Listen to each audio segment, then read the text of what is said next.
Hey there, Kayla here, the author of your article here on KennelTrainer. This is my dog Barley, and here Barley and I are going to do a demonstration of how desensitization, counter-conditioning, and teaching an alternate behavior can all come together to help your aggressive dog get better at whatever it is that her problem is. So for today, Barley and I are going to pretend that Barley is aggressive towards other dogs. He's not, but we'll pretend he is for today. And what we are going to start with, because I don't have a second dog with me right now, is the sound of a collar jingling. For a lot of dogs that are aggressive towards other dogs, that collar jingle is kind of their first alarm that another dog is coming and that they need to be on edge and potentially something is about to happen and they should be ready to react aggressively. If your dog were aggressive around food, you might do something like putting the food bowl way over there and walking by 10 feet away instead. The principle is going to kind of stay the same no matter what that trigger is.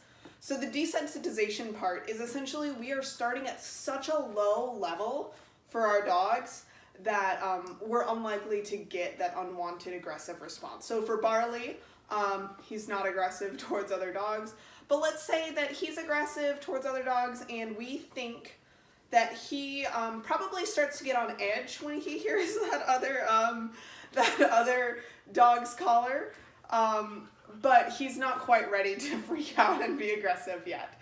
Come here. Sit. Thank you.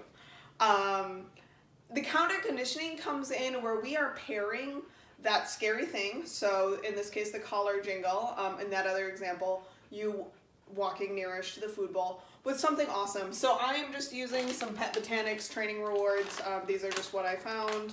They're chicken flavor. They're great. Nice and small.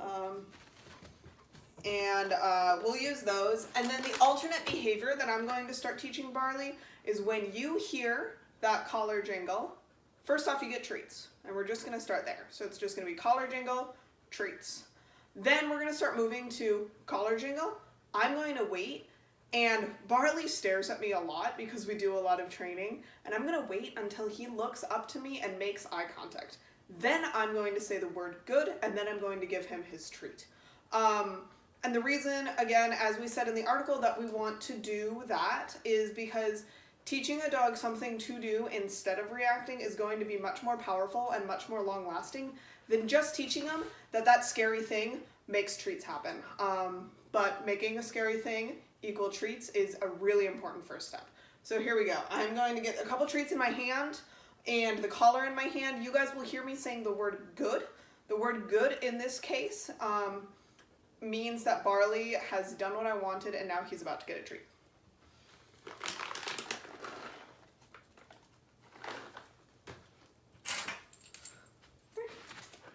We'll get Barley in frame here so you can see Barley. Good.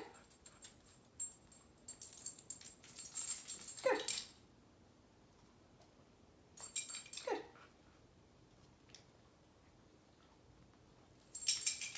Good. So that time I waited for Barley to look back at me and make eye contact again.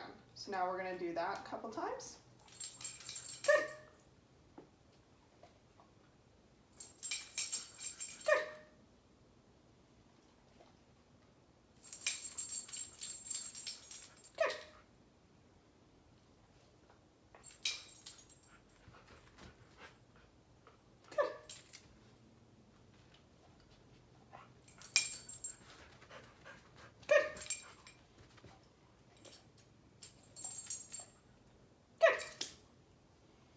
So that's all it is really.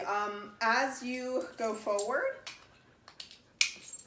it's going to be harder. But the thing with all three aspects of this training is that if you, at any point your dog stops taking treats, your dog reacts aggressively towards whatever it is you're doing, anything like that, you've gone too far, too fast. Training a dog to not be aggressive should look really, really boring.